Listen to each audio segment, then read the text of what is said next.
that's wondering, everyone tries to take something from me.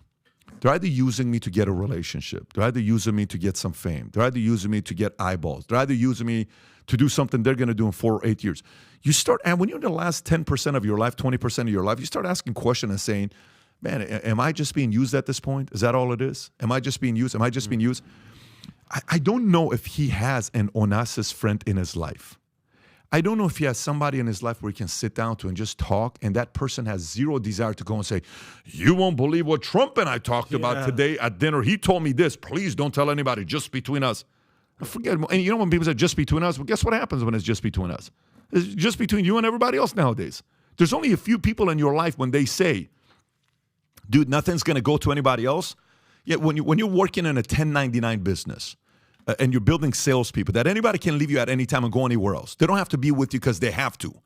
They leave you because of what? They choose to stay with you or leave with you. You know what's one of the ways you get people on the 1099 side to trust you long term? No matter how much you learn about these guys, good, bad, ugly, dark, anything, keep it. Have it between the two of you. The value of that is one of the biggest insurance policies. I look at him and I say, I wonder how much he's got my back. Is he 100%? Maybe 80%? Where's Adam? Is he 90%? That's how I look at everybody. That's how I look at you. That's how I size everybody up. I'm sizing up to see where this person's at. And then that's going to give me a percentage of how much I can open up with this person and how much I can't open up with this person. Then imagine being Trump the last 7 years. They've ruined your incredible life that you had. Your life was awesome. Everybody would go to parties, dinner, everything. You had an incredible life. You lost all of that just because you run for office. Now, all of the people you gave money to behind closed doors want to ruin your life, and you don't have an Onassis in your life. I think Trump needs a relationship where the other person wants nothing from him, and it's a low-key relationship that nobody knows, nobody needs to know. It's off the record, never interviews, never public, never tweeting nothing. That is the most valuable relationship for him today, and I don't know if he has it. I don't think he has it. That's such a great point, Pat, because I don't think he's.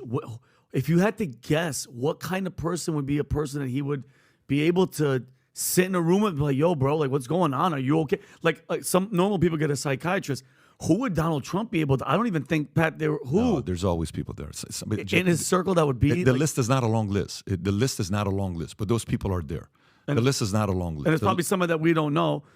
And then, Pat, going back to what we were talking about the fans, about the real Trump-loving MAGA that Adam was talking about. And then I was thinking about the other day, because, like, mind you, Pat, I'm not saying I'm getting tired of him, but Pat, Trump is just, every time we see him, it's Trump. Everything is Trump, Trump, Trump. I can't even get mad at the hardcore MAGA representing pissed-off core that he has, because if you think about it, from all the cheating, from Hillary with Russia, from the FBI, from the laptop from hell being held back so that people wouldn't be able to vote, from COVID, from it being unleashed from China, which, believe what you want, I believe the timing of that was the most suspect thing, especially with the relationship Trump has with China. But do you guys remember in 2017, the Houston Astros, and mind you, I'm a huge Yankee fan. Shout out to Yankees, minority owner, Pat. Huge Yankees fan. The Houston Astros in 2017 cheated. Okay? They got caught. They got caught cheating, Pat. The Dodgers, I was in LA. Dodger fans were like, they were furious. Okay, they were going bananas, but guess what? The Houston Astros still won. Nothing happened. They still get to keep their thing.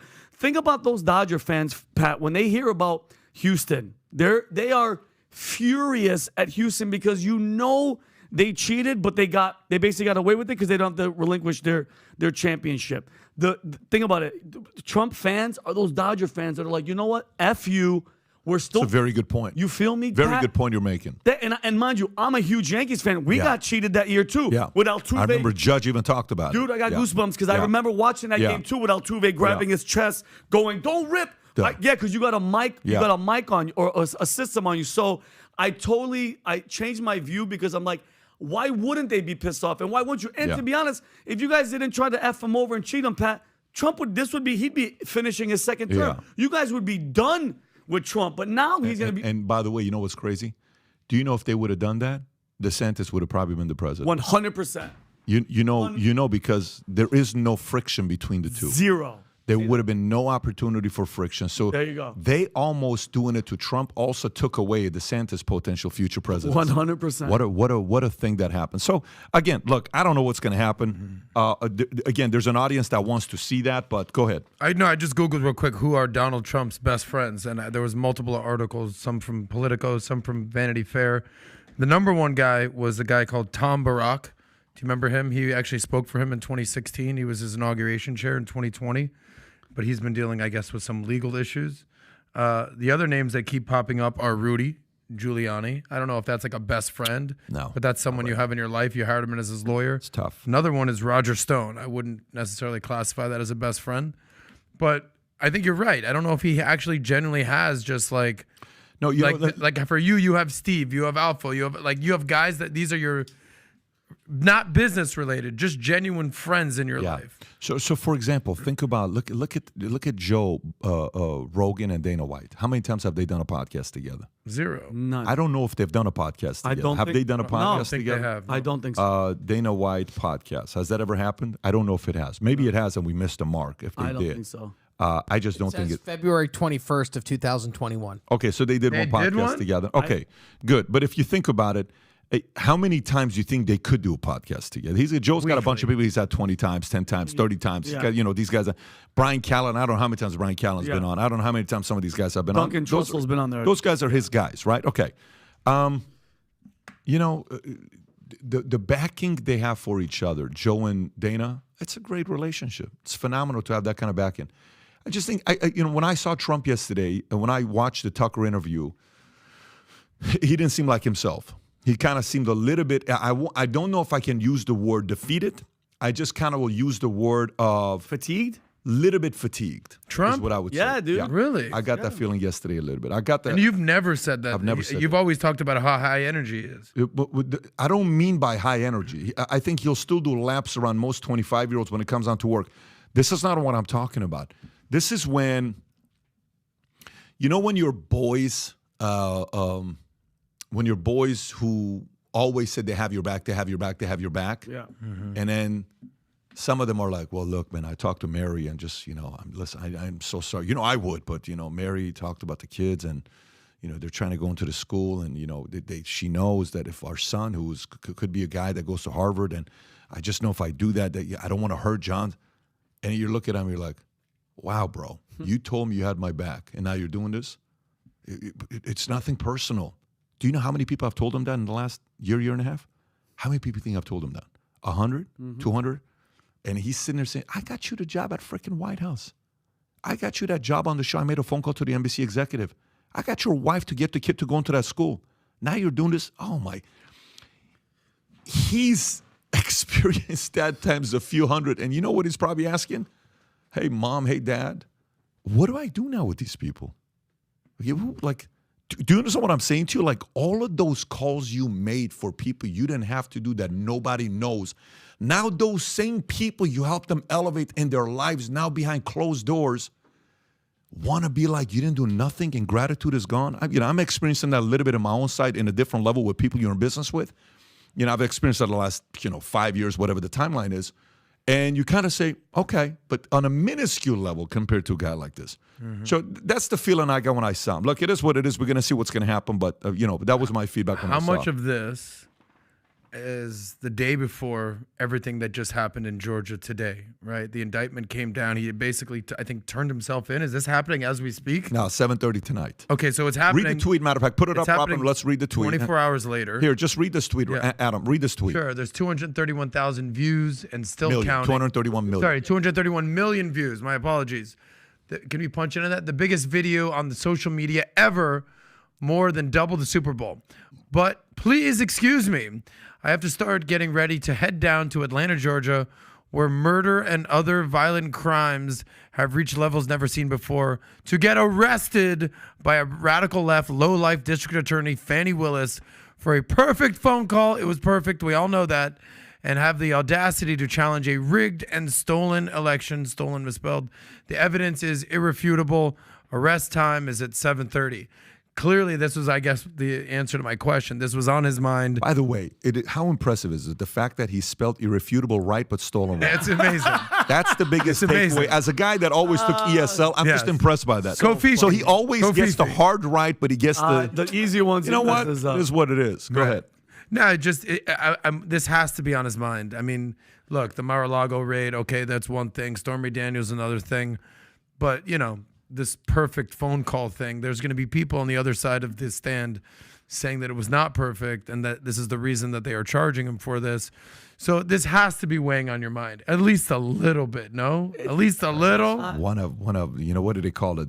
The cuts of thousands. What is that one? The 1,000 cuts? Death by 1,000 cuts? It's like, Yes. how many cuts does Yes. this guy Death by exactly. But Pat, isn't it crazy that he's gaining more people because the people are seeing this for exactly what it is? And Ramaswamy said it last night about that. Dude, you're using a party. I never thought that this shit it would come to this. A political party is using the Department of Justice, that's the majority of are all Democrats, to go after this guy because they know he's number one, but he's gaining more of a following and more of a backing. And it's great. And what going off what Pat said, Pat, his soul, it wasn't his physical fatigue. It was in here. It's like, bro, this guy has been fighting since the day he was like, all right, I'm going to run for the people. The moment he said that for us, I don't care what you want to say, when he said he's going to fight for us, everybody behind closed doors, the Swamp, Chuck Schumer, that other rat, what the hell, Nancy Pelosi, everybody turn on and say what you want. He gives a shit about us and everything that's happening. His name, his career, he's about to go to jail and get a freaking mugshot. The amount of shit that you do, he's not perfect. I understand what he did in New York and dealing with the mafia and getting control. I don't give a shit about any of that. The moment he said he's for us, everything went to downhill, and he's still fighting for us. And now he still wants to go in at him and do another 4 years. And it ain't like they're going to go away. You think the Swamp, all the alligators are going to go, no, he's good. No. They're going to keep coming. They probably have more shit that they're going to try to do for him. But that's the thing. Anybody that talks about helping us goes to shit. That's why Ramaswamy, they say that they want to fight for us, bro. That's the template of what happens to you when you give a shit about the American people, is everybody, just like Chuck Schumer said, if you say anything, the Department of Justice has 7 ways or 6 ways to come after you, and look what they did, bro. Okay, so all right, we'll see what's going to happen here. Again, this is nobody told you to run for office. That's the one thing you got to. Every time, like when I'm running a business or things are not going your way and you're dealing with 50 different types of pressures. You know what I go back? It's my line that I always go to last. I say to myself, no one asked you to be a business owner. Who forced you to be a CEO, Pat? Who forced you to go start a company? Who forced you to get married and have 4 kids? Who forced you to do it? Who forced you to, after you sold the company, to want to keep going with nobody told you to do it. You chose to do it. So as much as when you go through that phase of feeling bad for yourself, you have to go back to, no one told you to run for president. You chose to do it. So, there's a picture of Abraham Lincoln in the White House with a quote that says, being a president is the greatest burden a man could ever have. It's a burden. You age. It ruins you, destroys you many different ways. It's not for everybody. And those who do it, you're going to carry a lot of stuff with you when you go through, and it's kind of going through right now. We're going to see how it's going to end up the next 15, 16 months. What a great point, Pat. Nobody asked you to do this. You chose it's a to choice. do this. It's a choice, man. It's a choice. Okay, so a couple other things to go to. Prigozhin and Putin. One of the things that was brought up yesterday was by Nikki Haley. And he says, look, I don't know if you guys are sitting here defending Russia and saying, hey, why don't we just give Ukraine's land back to Putin and that's what's going to happen. Putin killed an opponent today. He killed an opponent today. Yeah. That's what he did. And she kept saying, the audience was like, wow, that was a big applause when that happened. Rob, do you have that list on the article that Peter was talking about? You know which one I'm talking about? The list, is this the one? Yes. So here's a Vladimir Putin speculated hit list of critics and enemies. If we can kind of go through this here. So Vladimir Putin at the top has been a long shot. Rob, are you going through the names? Okay, Colonel KGB. Okay, here we go. Prigozhin, which, by the way, there's a video of it. If you want to put the video of what happened to him dropping the plane and you kind of seen it saying, Yeah. And there's some people that might not be familiar with what just transpired over the last few months with him. Why don't you bring everybody up to date? So I remember when it all happened. It was the same day that we did the podcast with Alex Jones. He was here. It was live. He was sitting here. He's sitting here, and I don't know if Alex Jones had done his research on this. He's like, oh yeah, Prigozhin. Let me tell you. Well, yes, he runs the Wagner Group. It's basically the Blackwater of Russia. It's like a mercenary group right there, and he's going through the streets right now, brother. Yeah. And like basically what happened was, this Blackwater military group that basically it's a private military group. They're they're doing their own thing. They're fighting in the Ukraine, a militia, but like